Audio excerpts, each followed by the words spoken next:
So hello guys, आपका स्वागत है हमारी एक और नई वीडियो में, जिसमें आज हम डिस्कस करने वाले हैं टैली का काफ़ी इंपॉर्टेंट टॉपिक, जो कि हमारा रहने वाला है आज की इस वीडियो में।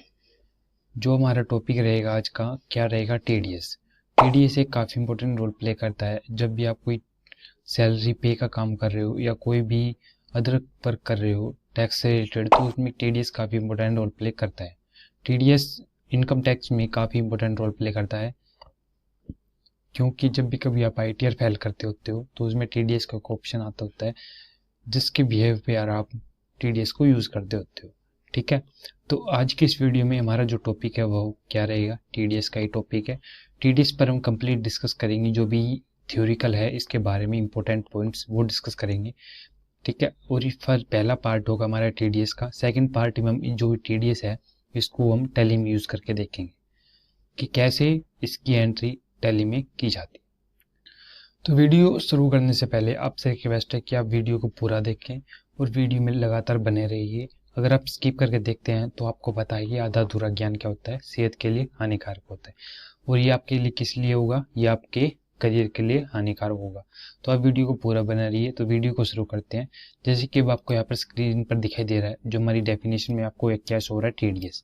टीडीएस का पूरा नाम क्या? Tax deducted at source. इसका पूरा नाम क्या है? Tax deducted at source.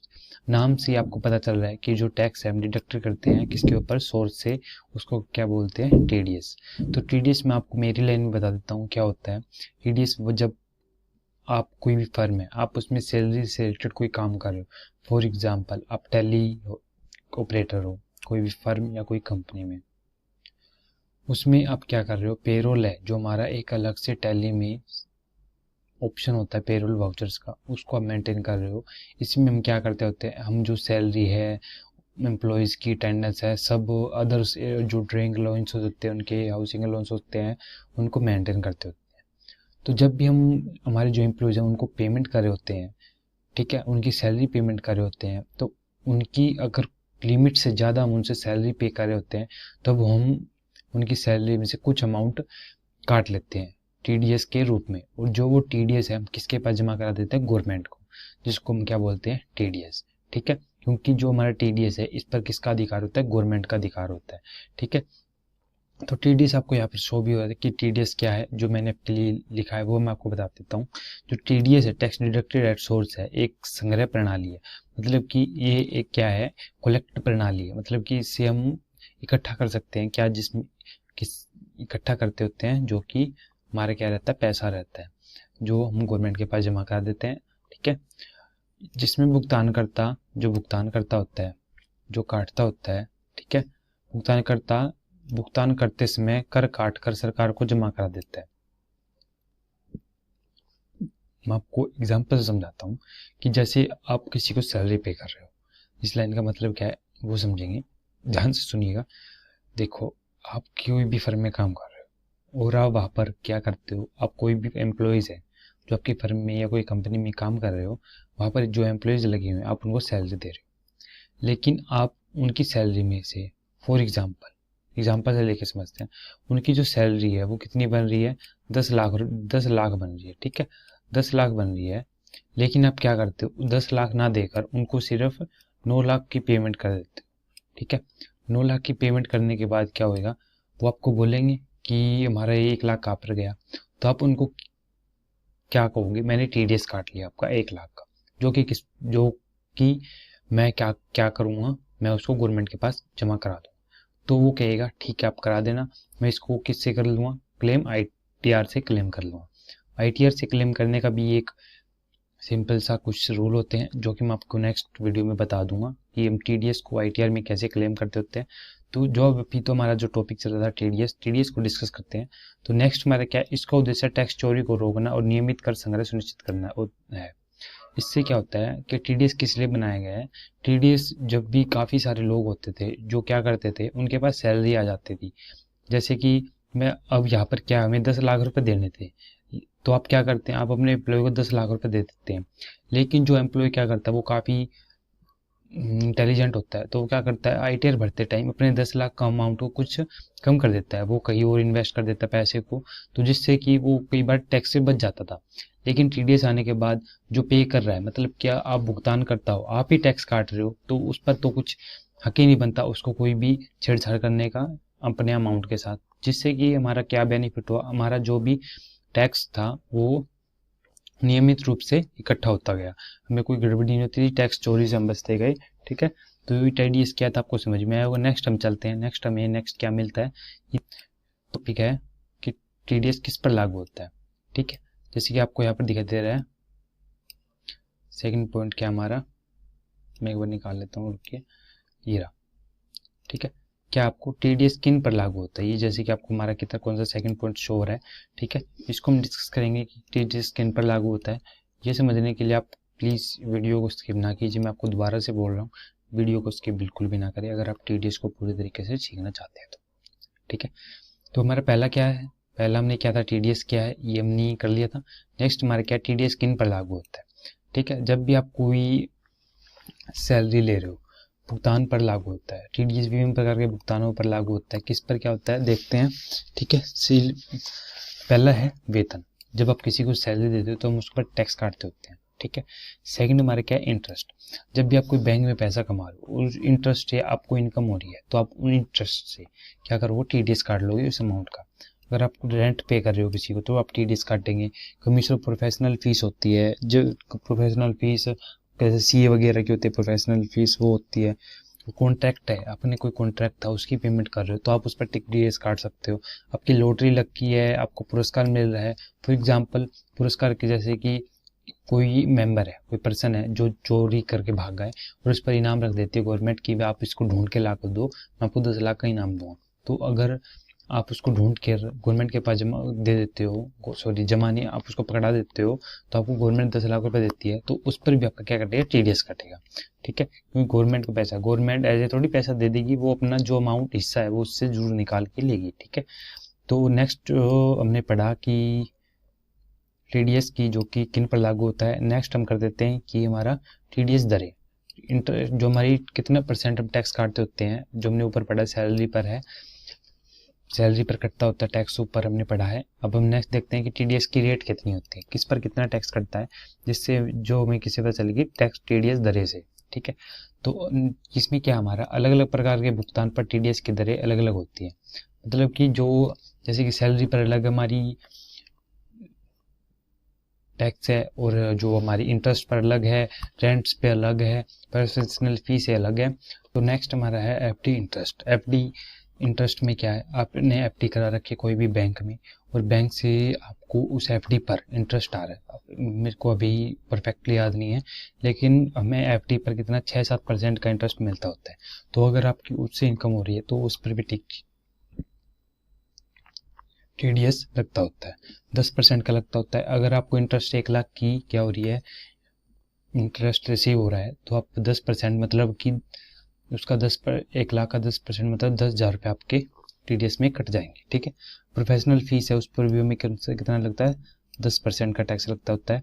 और किराया है, किराया अगर कितने 2.40 लाख वर्ष से अधिक है, मतलब 2.5 लाख से ज़्यादा किराया आपके पास आ रहा है एक साल में, तो आपका कितना परसेंट लगेगा, 10% टैक्स लगेगा, और मशीनरी के लिए 2% अलग से लगेगा। ठीक है, तो ये टॉपिक है कि मकान के लिए 10% है और मशीनरी के लिए कितना है, 2% है। ठीक है, अगर आप कोई कॉन्ट्रैक्ट पेमेंट कर रहे हो तो व्यक्तियों के लिए 1% है और कंपनियों के लिए कितना है, 2%। जो भी आप इंडिविजुअल हो, मतलब कि आप कोई मेंबर पर्सन हो, तो आप क्या कितना पे करोगे, 1% पे करोगे, लेकिन आप कंपनी हो तो आप कितना परसेंट पे करोगे, 2% पे करोगे। ठीक है, तो नेक्स्ट हमारा क्या है, टीडीएस कटौती और भुगतान। क्या हमारा टीडीएस कटौती और भुगतान ये कैसे काम करता है, तो इसका पॉइंट हम डिस्कस कर लेते हैं कि क्या कहना चाहता है। टीडीएस कटौती के बाद अगले महीने की 7 तारीख तक सरकार के पास जमा करना अनिवार्य है। ये कह रहा है कि टीडीएस कटने का आपका, फॉर एग्जांपल आज क्या तारीख है, आज है 7 मार्च। तो अभी क्या होता है, आज हमारी लास्ट डेट है टीडीएस फाइल करने की। ठीक है, फॉर एग्जांपल अभी मेरी 10 तारीख को सैलरी आती है, 10 मार्च को, और मेरा उसमें से टीडीएस कटा हुआ है, तो उसकी जो हमारा टीडीएस फाइल करूँगा मैं, वो अगले महीने की 10 तारीख से पहले फाइल करूँगा। ठीक है, जो भी टीडीएस की मैं रिटर्न फाइल करूँगा वो किस दिन पहले करूँगा, अगले महीने की 7 तारीख से पहले, मतलब कि 7 अप्रैल से पहले। ठीक है। नेक्स्ट हमारा है कि टीडीएस जमा चालान ITNS 281 के माध्यम से किया जाता है। जो हम टीडीएस जमा कराते हैं गवर्नमेंट के पास, उसमें क्या होता है, उस चालान का नाम क्या होता है, ITNS 281। इसके द्वारा हम क्या करते हैं, टीडीएस जमा कराते होते हैं, किसमें, हमारी गवर्नमेंट के पास। ठीक है। तो नेक्स्ट हम देख लेते हैं नेक्स्ट हमारा क्या मिलता है हमें। तो नेक्स्ट हमारा है टीडीएस रिटर्न और फॉर्म्स। टीडीएस रिटर्न और फॉर्म्स कितने प्रकार के होते हैं, रिटर्न्स होती है और फॉर्म्स कितने प्रकार के होते हैं। तो टीडीएस कटौती करने के लिए त्रैमासिक क्वार्टरली रिटर्न फाइल करना होता है। मतलब कि जो भी आप टीडीएस की रिटर्न फाइल करते हो वो कौन सी होती है, मंथली नहीं होती है, वो क्वार्टरली होती है, मतलब 3 महीने में एक बार आपको पे करनी होती है। ठीक है। आपको कौन सा फॉर्म यूज़ करना होता है, आपको मिलता है जैसे कि 24 क्या हो, 26 क्या हो, 27 क्या हो, ये अलग अलग फॉर्म है। ठीक है। 24 क्या हुआ है, वो किसके लिए यूज़ होता है, सैलरी के लिए। अगर आप सैलरी भुगतान कर रहे हो, सैलरी दे रहे हो किसी को, तो अब ये यूज़ होता है। और गैर वेतन है, मतलब कि अगर आप किसी को सैलरी नहीं दे रहे हो, कुछ दे रहे हो, वो किसके लिए होता है, 26 क्या हो के लिए। ठीक है। 27 हो गया गैर निवासियों के भुगतान के लिए हो गया। ठीक है। NRI आपको पता ही है। फॉर्म 16 ये हो गया, 16A हो गया कि ये किसके लिए यूज होता है, कर्मचारी और ठेकेदारों को टीडीएस प्रमाण पत्र के लिए किस कौन सा यूज होता है, 16 और 16A। जैसे कि 24 किसके लिए होता है, सैलरी के लिए, 26 किसके लिए, गैर वेतन के लिए, और 27 किसके लिए, NRI के लिए, जो बाहर के लोग होते हैं उनके लिए। ठीक है। तो टीडीएस रिफंड, क्या टीडीएस रिफंड होता है, मैंने आपको पहले स्टार्टिंग में बताया था कि टीडीएस को हम रिफंड कर सकते हैं MyTR फाइल करके, क्या टीडीएस को रिटर्न होता है। तो ये भी हमारा पॉइंट अभी आ चुका है कि यदि अधिक टीडीएस काट लिया जाता है, आपकी लिमिट से ज़्यादा टीडीएस काट लिया जाता है, तो इनकम टैक्स रिटर्न मतलब ITR फाइल करके फिर रिफंड का दावा किया जा सकता है। तो ITR फाइल करके आप क्या कर सकते हैं, रिफंड ले सकते हैं। ठीक है। तो नेक्स्ट भी हम देख लेते हैं, नेक्स्ट हमारी वीडियो में क्या मिलता है हमको। तो अभी हमारा नेक्स्ट टॉपिक बनता है टीडीएस में देरी या उल्लंघन पर जुर्माना। तो जब भी हम जो हमारी टीडीएस है उसको जमा कराने में कोई भी टाइम लिमिट से ज़्यादा टाइम ले लेते हैं, तो उस पर हमें कुछ जुर्माना पे करना, पेनल्टी पे करनी होती है। ठीक है। तो उसको हम अभी देख लेते हैं कि वो कैसे क्या होती है। ठीक है। टीडीएस जमा समय पर जमा नहीं करने पर 1.5% प्रति माह ब्याज लगता है। ठीक है। अगर आप टीडीएस नहीं जमा कराते तो जो आपका अमाउंट है उस पर कितना 1.5% का इंटरेस्ट लगता रहता है। और टीडीएस नेक्स्ट हमारा पॉइंट क्या रहता है कि टीडीएस रिटर्न देर से फाइल करने पर कितना लगता है, 200 रुपये प्रति दिन, और ज़्यादा से ज़्यादा 1 लाख रुपए तक का आप पर क्या लगता है, जुर्माना लगता है। टीडीएस नहीं काटने पर क्या होता है, 1% प्रति माह ब्याज हो गया, और अतिरिक्त जुर्माना और भी कुछ आपके लिए पेनल्टी लग सकती है। ठीक है। तो यही इसमें आप इसको नोट कर लीजिए, अगर आपको ध्यान ना रहे तो इसका स्क्रीनशॉट ले सकते हैं आप, कुछ भी आप जो आपको सूटेबल लगता है वो आप इसमें कर सकते हैं। तो अभी नेक्स्ट देख लेते हैं कि टीडीएस का महत्व क्या होता है। ये एक इम्पोर्टेंट टॉपिक है, आपको टीडीएस का मतलब पता चलेगा कि टीडीएस कहाँ पर काम करता है। ठीक है। तो सरकार को नियमित कर संग्रह में मदद करता है। सबसे पहला हमारा पॉइंट क्या हो गया, सरकार को नियमित कर संग्रह में मदद करता है। क्यों करता है, क्योंकि जब भी आपको टीडीएस है टाइम टू टाइम फाइल करा रहे हो तो उस पर काफ़ी अच्छा इम्पैक्ट गवर्नमेंट पर पड़ता है, और उसको जो टैक्स की पेमेंट है टाइम टू टाइम होती रहती है। नेक्स्ट क्या है कि करदाता पर एक मुश्त कर भुगतान का बोझ कम हो जाता करता है। मतलब कि इस पर जो टैक्स कर, मतलब कि जिसको हम सैलरी दे रहे हैं, मतलब कि जिसको सैलरी रिसीव हो रही है, तो उस पर थोड़ा टैक्स का बर्डन है, कम हो जाता है। क्योंकि उसकी जो टैक्स है वो पहले ही जिससे उसको मिली है वो सैलरी उसने पे कर दिया है। ठीक है। कर चोरी को रोकता है। कर चोरी को तो साफ सी बात रोकता ही है, क्योंकि कर चोरी को तो रोकता है, क्योंकि ये एक उस पर डिपेंड नहीं करता है जिसको सैलरी रिसीव हो रही है, बल्कि जो पे कर रहा है सैलरी उससे ही इसे काट लिया जाता है। ठीक है। आई होप आपको ये समझ में आए होंगे जो मैंने अभी 8 के पॉइंट आपको डिस्कस किए हैं। ठीक है। एक बार हम दोबारा रिवाइज कर लेते हैं इन पॉइंट्स को सभी को। ठीक है।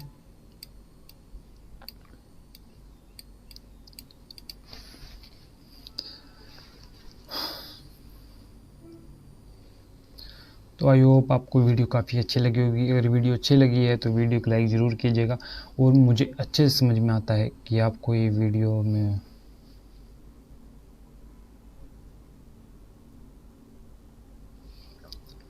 सो इस वीडियो में जो आज का हमारा टॉपिक था TDS वो हमने डिस्कस कर लिया है और आपको समझ भी काफ़ी अच्छे से आया होगा।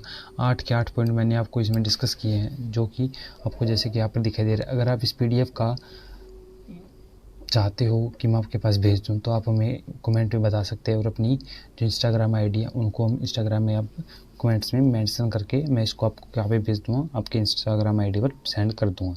अगर आपको मेरी कॉल से बात करनी है तो आप हमें कमेंट में बता सकते हैं, हम आपको अपना नंबर ही प्रोवाइड कर देंगे, जैसे कि आपको TDS से रिलेटेड कोई भी अगर आपको जानकारी चाहिए तो उसमें आप पूछ सकते हैं।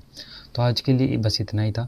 तो अगर आपको वीडियो अच्छी लगी तो वीडियो को लाइक ज़रूर कीजिएगा और हमारे चैनल को सब्सक्राइब कर लीजिए, ताकि वीडियोस के आने वाले नोटिफिकेशन आपको मिलते रहें और आप उनसे अपने अकाउंटिंग करियर को ग्रो करते रहें। ठीक है, तो चलिए चलते हैं आज के इस वीडियो में, मिलते हैं हमारी नेक्स्ट वीडियो में।